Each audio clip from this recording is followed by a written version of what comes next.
शिव जी की बनी रहे आप पर छाया, पलट दे जो आपकी किस्मत की काया। मिले आपको वो सब अपनी जिंदगी में जो कभी किसी ने नहीं पाया। हर हर महादेव, ओम नमः शिवाय।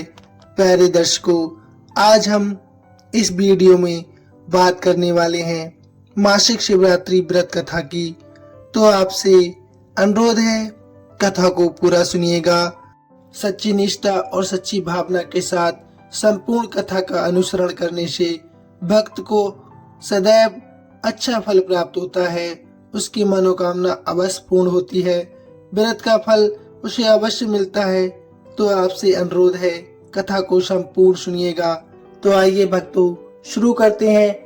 आप यदि हमारे चैनल पर नए हैं तो वीडियो को लाइक शेयर अवश्य करें, साथ ही चैनल सब्सक्राइब करें। आपका बहुत धन्यवाद होगा। आइए भक्तों, शुरू करते हैं। प्राचीन समय में चित्रभानु नामक एक शिकारी था। वह रोज जंगल में जाकर शिकार किया करता था। ऐसे में वह अपने परिवार का पालन पोषण किया करता था। चित्रभानु उसी नगर में रहता था जिस नगर से एक साहूकार से उसने कर्ज लिया था और आर्थिक तंगी के कारण वह कर्ज नहीं चुका पाया था। एक दिन साहूकार ने गुस्से में आकर चित्रभानु को शिव मठ में बंदी बना लिया। संयोग से उसी दिन मासिक शिवरात्रि थी। मासिक शिवरात्रि के कारण शिव मंदिर में भजन और कीर्तन हो रहे थे, जिसका बंदी शिकारी चित्रभानु ने पूरी रात आनंद लिया। अगली सुबह साहूकार ने शिकारी को अपने पास बुलाया और कर्ज चुकाने के लिए कहा, जिसके बाद शिकारी चित्रभानु ने कहा, सेठ जी, मैं कल तक आपका पूरा कर्ज चुका दूंगा। शिकारी के वचन को सुनकर सेठ जी ने उसे छोड़ दिया। सेठ से आजाद होकर शिकारी शिकार के लिए जंगल में गया, किंतु पूरी रात बंदी गृह में भूखा प्यासा होने के कारण वह थक गया था और शिकार की खोज में जंगल में बहुत दूर आ चुका था, जहां से उसे लौटने में सूर्यास्त होने लगा था। जिसके बाद उसने सोचा, क्यों ना रात जंगल में ही बितानी पड़े। ऊपर से कोई शिकार भी नहीं मिला था जिसे बेचकर वह सेठ जी का कर्ज चुका सके। ये सोचते सोचते वह एक तालाब के पास पहुंच गया। भरपेट पानी पीकर सुस्ताने लगा और एक बेल के पेड़ पर चढ़ गया, जो उसी तालाब के किनारे पर था। उसी पेड़ के नीचे एक शिवलिंग था, जो पत्तियों से ढके होने के कारण दिखाई नहीं दे रहा था। कर्ज चुकाने और परिवार के लिए खाना लाने की चिंता में व्याकुल शिकारी चित्रभानु पेड़ पर बैठे बैठे बेलपत्र को तोड़ तोड़कर नीचे गिराया जा रहा था। संयोगवश वे सभी बेलपत्र भगवान शिवलिंग पर गिर रहे थे।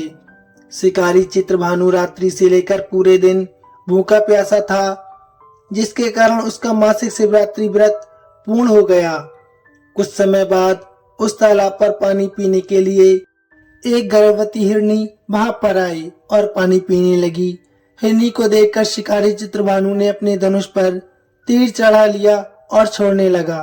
तभी गर्भवती हिरनी बोली, रुक जाओ, मुझे मत मारो, मैं गर्भवती हूँ और तुम एक साथ दो जीवों की हत्या नहीं कर सकते, परंतु मैं जल्दी ही प्रसव करूंगी, जिसके बाद मैं तुम्हारे पास आ जाऊंगी, तब तुम मेरा शिकार कर लेना। उस हिरनी की बातों को सुनकर चित्रभानु ने अपने धनुष को नीचे कर लिया और हिरनी वहां से चली गई। इस दौरान जब शिकारी ने अपने धनुष की प्रत्यंचा चढ़ाई और ढीली करी तो कुछ बेलपत्र टूटकर शिवलिंग के ऊपर गिर गए, जिसके कारण शिकारी के हाथों से प्रथम पहर की पूजा पूर्ण हो गई। कुछ समय बाद दूसरी हिरनी झाड़ियों से निकली, जिसे देखकर शिकारी के खुशी का ठिकाना ही नहीं रहा। चित्रभानु ने उस हिरनी का शिकार करने के लिए फिर से धनुष उठाया और तीर छोड़ने लगा। तभी हिरनी बोली, हे शिकारी, आप मुझे मत मारो, मैं अभी ऋतु से निकली हूँ और अपने पति से बिछड़ गई हूँ। उसी को ढूंढती हुई मैं यहाँ तक आ पहुंची हूँ। मैं अपने पति से भेंट कर लूं, उसके बाद तुम मेरा शिकार कर लेना। ये कहकर वह हिरनी वहां से चली गई। इस दौरान शिकारी चित्रभानु 2 बार अपना शिकार खो दिया था। जिसके कारण वह बहुत चिंता में पड़ गया। उसे सेठ जी का ऋण चुकाने की भी चिंता हो रही थी। जब शिकारी ने दूसरी बार हिरनी का शिकार करने के लिए धनुष पर प्रत्यंचा चढ़ाई तो फिर से कुछ बेलपत्र धनुष के टकराने के कारण टूटकर शिवलिंग के ऊपर गिर गए। इस प्रकार दूसरे पहर की भी पूजा संपन्न हो गई। ऐसे में अर्धरात्रि बीत चुकी थी। कुछ समय बाद एक हिरनी अपने बच्चों के साथ तालाब पर पानी पीने के लिए आई। इस बार चित्रभानु ने बिना देर किए धनुष पर प्रत्यंचा चढ़ाई और तीर छोड़ने लगा। तभी वह हिरनी बोली, हे शिकारी, आप मुझे अभी मत मारो। यदि मैं मर गई तो मेरे बच्चे अनाथ हो जाएंगे। मैं इन बच्चों को इनके पिता के पास छोड़कर आऊं, जिसके बाद तुम मेरा शिकार अवश्य कर लेना। उस हिरनी की बात को सुनकर चित्रभानु जोर से हंसने लगा और कहने लगा, सामने आए शिकार को कैसे छोड़ सकता हूँ? मैं इतना बड़ा मूर्ख नहीं हूँ। 2 बार मैंने अपना शिकार खो दिया है, अब तीसरी बार नहीं खोना चाहता हूँ। शिकारी की बात सुन हिरनी बोली, हे शिकारी, जिस प्रकार तुम्हें अपने बच्चों की चिंता सता रही है, उसी प्रकार मुझे अपने बच्चों की भी चिंता हो रही है। मैंने इनके पिता के पास छोड़कर वापस अवश्य आ जाऊंगी, जिसके बाद तुम मेरा शिकार कर लेना। मेरा विश्वास करो। हिरनी की बात सुनकर शिकारी को दया आ गई और उसे जाने दिया। इसी प्रकार शिकारी के हाथों से तीसरे पहर की पूजा भी हो गई। कुछ समय बाद एक मृग वहां पर आया। उसे देखकर चित्रभानु ने फिर से अपना तीर धनुष उठाया और शिकार की ओर छोड़ने लगा। तभी मृग ने बड़ी विनम्रता के साथ बोला, हे शिकारी, यदि तुमने मेरे 3 पत्नियों और छोटे बच्चों को मार दिया है तो मुझे भी मार दो, क्योंकि उनके बिना मेरा इस दुनिया में कोई नहीं है। यदि तुमने उनको नहीं मारा है तो मुझे भी जाने दो, क्योंकि मैं उन 3 हिरनियों का पति हूँ और वो मेरी ही तलाश कर रही हैं। यदि मैं उन्हें नहीं मिला तो वे सभी मर जाएंगे। मैं उन सभी से मिलने के बाद तुम्हारे पास आ जाऊंगा, जिसके बाद तुम मेरा शिकार कर सकते हो। उस मृग की बात सुनकर शिकारी को पूरी रात का घटना चक्र समझ आ गया। मृग ने शिकारी को कहा, मेरी 3 पत्नियां जिस प्रकार प्रण करके गई हैं, उसी प्रकार वो वापस आ जाएंगी, क्योंकि वह तीनों अपने वचन की बहुत पक्की हैं। और यदि मेरी मृत्यु हो गई तो वह तीनों अपने धर्म का पालन नहीं कर पाएंगी।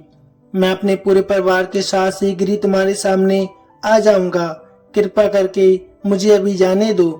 शिकारी चित्रभानु ने उस मृग को भी जाने दिया और इस प्रकार बार बार धनुष उठाने और नीचे रखने में बेलपत्र गिरने के कारण अनजाने में उस शिकारी से भगवान शिव जी की पूजा संपन्न हो गई, जिसके बाद शिकारी का हृदय बिल्कुल बदल गया और उसके मन में भक्ति की भावना उत्पन्न हो गई।